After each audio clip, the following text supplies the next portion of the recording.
सद्गुरु साईनाथ महाराज की जय। अनंत कोटि ब्रह्मांड नायक राजाधिराज योगीराज परम श्री सच्चिदानंद सद्गुरु साईनाथ महाराज की जय। नमस्कार दोस्तों, बहुत दिन हो गए आपसे मुलाकात हुए, रूबरू हुए। बहुत सारे लोगों के फ़ोन भी आए कि सर आपने बहुत सारे वीडियो डाल रहे हैं, आप एस्ट्रोलॉजी के भी डाल रहे हैं, लोगों के साथ जो मेरे कल हैं वो डाल रहे हैं, आपने अपना वीडियो अभी तक बहुत दिन से नहीं डाला। दोस्तों, मेरा मकसद है कि बाबा के चमत्कारों को सब तक पहुंचाना, पूरी दुनिया में पहुंचाना। तो मैं लोगों से डिमांड भी करता हूं कि भाई अगर आपके पास साथ में कोई मिरेकल हुआ है तो आप मुझे बताएं, मुझे वीडियो बना के भेजें, ऑडियो भेजें। कई लोगों ने ऑडियो भी भेज दिए, तो मैं उसको सुनो ज्ञान की बातें इस यूट्यूब चैनल के माध्यम से सब लोगों तक पहुंचाने की कोशिश करूंगा। जो साईं डिवोटी हैं उनका मन गदगद हो जाता है, आंखों में आंसू भर आते हैं बाबा के मिरेकल सुन के। क्योंकि जब प्यार होगा, आशिकी होगी ईश्वर के प्रति, तभी आंखों से आंसू आते हैं। तो दोस्तों, मैं सिर्फ आपसे एक ही गुजारिश करूंगा कि आप लोगों के साथ में भी जो अनुभव हुए हैं बाबा के या मिरेकल हुए हैं, आप भी अपनी वीडियो बना के और इस काम में जो कि मैं आप लोगों के साथ ही मिलकर कर रहा हूँ उसमें सहभागी बने और वीडियो बनाएं और सब जगह उसको भेजने का काम मैं करूँगा। मैं बात कर रहा हूँ दोस्तों 2005 की। 2005 में मैं अमेरिका से लौटा था और उस समय अगर मैं गलती पर नहीं हूं तो नवरात्रों का टाइम चल रहा था। तो आप सब जानते हैं कि मैं और मेरे बड़े भाई दोनों मिलकर भजन किया करते थे। शुरुआत की थी हमने। तो जब नवरात्रों में मैं आया यूएसए से लौटकर, तो मैंने अपने बड़े भाई साहब से कहा कि भाई साहब कोई भजन नहीं है। तो भाई साहब ने बड़ा जेन्युइन उत्तर दिया कि यार वो एक्चुअली भजन तो हैं, लेकिन वो जब हम तीन बैठते हैं, यानी हम दोनों भाई और फिर भाई साहब के बेटे ने भी ज्वाइन कर लिया था, आई थिंक 98-99 में, वही भजन गाता है अमित। तो तीन लोगों को अगर गाना पड़ेगा तो 4 घंटे 4.5 घंटे निकल जाएंगे। तो इसलिए उन्होंने कहा कि ऐसा करते हैं कि हम लोग अलग अलग प्रोग्राम करते हैं, ताकि जो है किसी के ऊपर किसी तरीके का प्रेशर ना हो कि भाई 4 घंटे तक कौन झेलेगा भाई। 2 घंटे मैक्सिमम, 2.5 घंटे। पब्लिक फंक्शन होता है 3 घंटे 3.5 घंटे। बात अच्छी लगी, लेकिन मेरी मजबूरी ये थी कि अगर मैं भजन गाऊं कहीं तो मेरे कॉन्टेक्ट्स किसी के पास नहीं थे कि अगर कोई मेरे को भजन मेरे सुनना चाहता है तो उसके पास मेरे नंबर नहीं थे। क्योंकि मैं तो भाई साहब की छत्र छाया में ही चलता रहा, आज भी है। तो मेरा नंबर किसी के पास नहीं था और सवाल पैसे का नहीं था, बाबा का करम था, सब कुछ थी बातें। सवाल ये था कि अब मैं भजन कैसे करूंगा। तो ये सोचकर जब मैं लोधी रोड मंदिर गया तो मंदिर में जाके मैं ऊपर बैठा हुआ था और मेरे आंसू निकल आए। मैंने बाबा, अब भाई साहब और हम तो अलग हैं, प्रोग्राम करेंगे तो अब उनके पास कोई फोन आएगा तो भट ऑफिस है, भाई साहब जाएंगे, उनका बेटा जाएगा यानी मेरा भतीजा, तो मेरे कांटेक्ट कैसे होंगे? मेरा तो नंबर ही किसी के पास नहीं है, क्योंकि मैंने कभी नंबर दिया ही नहीं किसी को। मेरे आंसू निकल आए। इतनी देर में मेरे पास में फ़ोन आता है। साई लीला टाइम्स अखबार आपने सुना है, बहुत मशहूर अखबार है और सबसे पहला अखबार है जिसने बाबा के बारे में बताना शुरू किया कि कहाँ क्या हो रहा है, सब बाबा की खबरें देता है। उसके जो मेन है मालिक वो हैं हमारे आदरणीय गोविंद चांदना जी और भाभी पूनम चांदना जी। तो भाभी का फ़ोन आया कि भैया ये सपनावत में जो है साईं बाबा आए हुए हैं और बड़े मिरेकल हो रहे हैं यहाँ पर।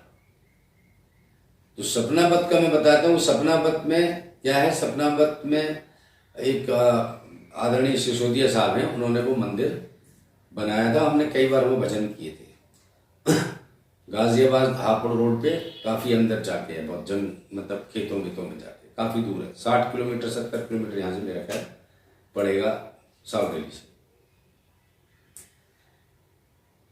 तो मैंने भाभी की बात को मान लिया और मैंने कहा भाभी मैं कहाँ हूँ, बोले सुबह आ जाओ। तो मैं सुबह अपनी बेटी बेटा और मेरा साला था, हम लोग कार से सुबह निकल गए। सपनावत हम पहुँचे हैं कोई तकरीबन 6:30 मंदिर पहुँचे हैं। अब थोड़ा दृश्य मेरे को आपको समझाना पड़ेगा क्योंकि ऐसे समझ नहीं आएगा कि जब सपनावत मंदिर हम पहुँचते हैं तो उससे पहले वो जो रोड है सपनावत मंदिर का, जो जिस रोड से हम हापुड़ रोड से जब अंदर की तरफ जाते हैं 8-10 किलोमीटर, वो रोड बिल्कुल 10 फुट का रोड है। यानी एक गाड़ी निकल जाए तो दूसरी गाड़ी को निकलना बहुत भारी काम है। तो उसी रोड पे चलता हुआ मैं सपनावत मंदिर पहुंच गया। सपनावत मंदिर गया तो मंदिर में कोई नहीं था सिवाय बाबा के। बाबा बैठे हुए थे। भाभी ने तो ये कहा था भाई भीड़ लगी होगी, ये होगा वो होगा, ऐसा सोच के मैं गया था। खैर मैंने कहा बाबा की जो इच्छा, बाबा दर्शन कराना चाहते होंगे। तो मैं अंदर गया, मत्था वत्था टेका, बाहर निकल के आया। मैंने बच्चों से बोला, बच्चे छोटे ही थे, उनको बोला कि भाई ऐसा करते हैं आप वापस चलते हैं। दर्शन हो गए। उन लोगों ने कहा कि वो जिनसे मिलने आए वो कहाँ है। मैंने कहा वो पता नहीं, वो भाभी ने कहा था और चले गए होंगे, कुछ होगा कि ऐसा कुछ प्रॉब्लम। इतनी देर में मेरी गाड़ी के पास में पार्किंग में बाहर मंदिर के जो अपने सिसोदिया साहब है उनकी गाड़ी आकर रुकी। अरे मुकेश तुम यहाँ पर हो, बाबा तुम्हें वहाँ याद कर रहे हैं। मैंने कहा, बोले अरे तुम दिल्ली से आ रहे हो, रास्ते में तुमने नहीं देखा एक पीर बाबा की मज़ार है, वहाँ भीड़ लगी हुई है, बहुत सारी साइकिलें खड़ी हैं, स्कूटर खड़े हैं, कारें खड़ी हैं। मैंने कहा नहीं। तो ये पॉसिबल नहीं था कि आप 10 फुट की रोड पे से निकलें और मंदिर से जस्ट 1 किलोमीटर पहले भीड़ लगी हो, जहाँ दुनिया भर की साइकिलें खड़ी हों, लोग खड़े हों, कारें खड़ी हों, स्कूटर खड़े हों। हमें कुछ नहीं दिखा। चलो मेरे को नहीं दिखा, बेटे को नहीं दिखा, बेटी को नहीं दिखा, मेरा साला गया था उसको नहीं दिखा। ये कैसे पॉसिबल है? तो मैंने कहा हमने तो कुछ देखा नहीं। कि नहीं आओ मेरे साथ। उनकी पीछे गाड़ी थी, मैंने गाड़ी लगा दी, देखा तो वहां तो वाकई जिस रोड से मैं आया वहां तो भीड़ लगी हुई है और इतनी बड़ी भीड़ है कि कम से कम 150-200 आदमी है वहां पर। गाड़ी रोकी, कुछ समझ नहीं आ रहा था उस समय। तो सोचने की शक्ति खत्म हो गई थी कि ये पॉसिबल ही कैसे है, हो कैसे सकता है। खैर जैसे ही मैंने उधर जहां बैठे थे बाबा, तो वही रूप था, वही कफनी वगैरह पहनी हुई थी, लेकिन यंग थे, दाढ़ी बड़ी बड़ी हुई थी। कहते हाँ मुकेश, मैं तेरे इंतजार कर रहा था। कमाल की बात तो ये थी कि मेरा मुकेश नाम मेरे परिवार के अलावा कोई नहीं जानता था, क्योंकि सक्सेना बंधु के नाम से ही जाने जाते थे, छोटे सक्सेना और बड़े सक्सेना। इवन हमारे बहुत क्लोज लोग भी सक्सेना जी कहा करते। तो मैं तो पहले ये सरप्राइज हुआ, मैंने कहा चलो कोई नहीं, ये तो ये it's not a big deal, कोई किसी तरीके से मालूम पड़ गया होगा। मेरे से कहते मैं तेरा इंतजार कर रहा था, तू बहुत परेशान है ना, गाएगा कैसे। और ये बातें मेरे दिल की थी जो उन्होंने मेरे को बोली, तू कैसे गाएगा, तेरे कांटेक्ट किसी के पास नहीं है। मैं तेरे लिए तो आया हूं और तेरे को मैंने बुलाया है। मैं जैसे ही उनके पास में बैठा तो ऐसे पेड़ का पत्ता था, उसको खींचा तो वो बीड़ी बन गई, जो इस तरीके का उन्होंने किया। और फिर उसके बाद में सबसे बड़ा जो काम किया उन्होंने कहा, उन्होंने हाथ ऐसे करके हाथ में विभूति आ गई और ये रुद्राक्ष मैं आपको दिखाता हूँ, ये मैंने पहना हुआ है, ये उन्हीं का मेरे को दिया हुआ रुद्राक्ष। आप गौर से देखें इसको, इस रुद्राक्ष को, ये उन्हीं का दिया हुआ है। मेरे को रुद्राक्ष दिया और मेरे से कहा तेरे कंठ को कोई नहीं रोक सकता, इसे पहन के रखियो, इसे गले में डाल के रखियो।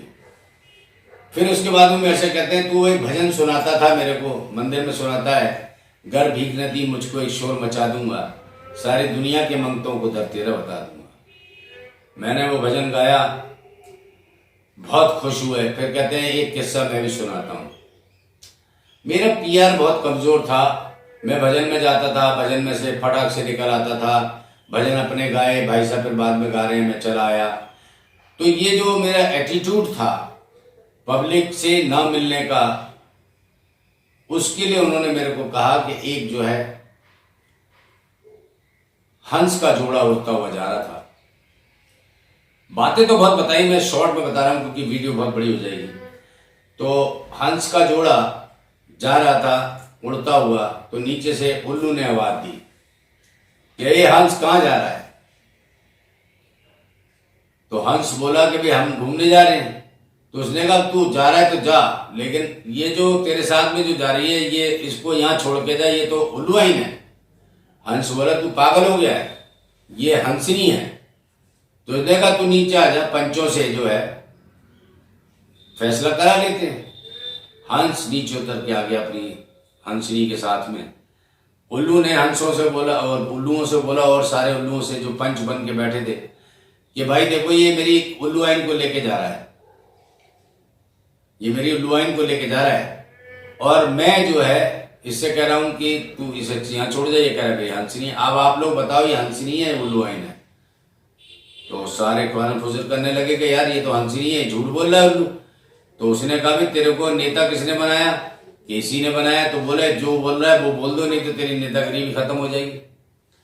तो उन्होंने कहा हाँ भाई उल्लूआइन है, उल्लूआइन है। तो हंस रोने लगा, और रो के जैसे ही होने लगा तो उल्लू ने आवाज दिया है हंस अपनी चाल बदल ले, अपनी हंसनी को लेके जा, क्योंकि तू किसी से तेरा वास्ता नहीं रहता, तू लोगों से वास्ता रख, लोगों से मिल जुल, जो लोग मिलते जुलते हैं उन्हें काम मिलता है। मैं तेरे लिए कह रहा हूं, ऐसे मेरी तरफ इशारा करके बोला, मैं तेरे लिए कहता हूं, लोगों से क्यों नहीं मिलता तू, क्यों नहीं लोगों के पास जाता है, क्यों नहीं भजन में तू रुकता है, क्यों तू चला जाता है। ऐसी ऐसी बातें उन्होंने बोली जो कि सिर्फ मैं ही जानता था।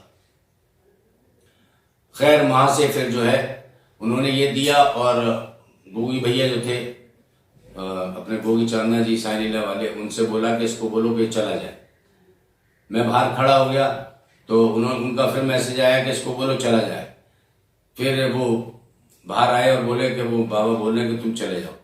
तो मैं चला गया, और मेरे जाने के बाद में ही वो गोगी भैया से कहते हैं कि भाई मुझे थोड़ी दूर ले चल जरा, मुझे कहीं काम से जाना है, शायद नागलोई जाना था या कहाँ जाना था। उन्होंने कहा ठीक है। वो गोगी चांदना जी के साथ बैठ के गए, और नागलोई जब पहुंचे तो उन्होंने कहा, बाबा ने इनसे गोगी भैया से कि देख गाड़ी से पैर मत नीचे उतारी हो, क्योंकि अगर तू गाड़ी से पैर नीचे उतारेगा तो मुझे नहीं मालूम कोई तेरे को प्रॉब्लम हो जाए। मैं अभी आ रहा हूँ 5 मिनट में, और आज तक लौट कर नहीं आए। तो ये बहुत बड़ा एक मिरेकल था। ये जो मेरे को रुद्राक्ष बाबा ने दिया, विभूति दी, विभूति तो मेरे पास नहीं रही अब, लेकिन रुद्राक्ष आज भी मेरे गले में डला हुआ है। तो बोलो साईनाथ महाराज की जय। और उसके बाद दोस्तों मेरे को कभी कोई काम की कमी नहीं रही, किसी तरीके से मेरे को कोई प्रॉब्लम नहीं आई जिंदगी के अंदर। मैं करता रहा, और भजनों में तो खास तौर से मुझे किसी तरीके की, उसके बाद मैं देश विदेश में जाता रहा, सब जगह प्रोग्राम करता रहा, कोई मेरे को किसी तरीके की तकलीफ नहीं है। तो ये मेरा मिरेकल था। तो दोस्तों कैसा लगा आप जरूर बताएं, कमेंट बॉक्स में जाकर कमेंट जरूर करें, और सुनो ज्ञान की बातें इस यूट्यूब चैनल को लाइक करें, सब्सक्राइब करें और शेयर करें दोस्तों। और मैं फिर आपसे एक बार रिक्वेस्ट करूंगा कि आपके साथ में भी जो मिरेकल हुए हैं या अनुभव आपके साथ में जो भी हुए हैं, वो आप उसका वीडियो बना के भेजें, ऑडियो भेजें, हमें भेजें, हम उसको यूट्यूब चैनल पे इस पे सुनो ज्ञान की बातें पर डालेंगे, ताकि लोगों को पास तक आपके एक्सपीरियंस पहुंच सकें, लोग उसको एंजॉय कर सकें। लोगों की भक्ति और 4 गुना बढ़ जाती है जब वो इस तरीके के मिरेकल सुनते हैं। तो बोल साईनाथ महाराज की जय।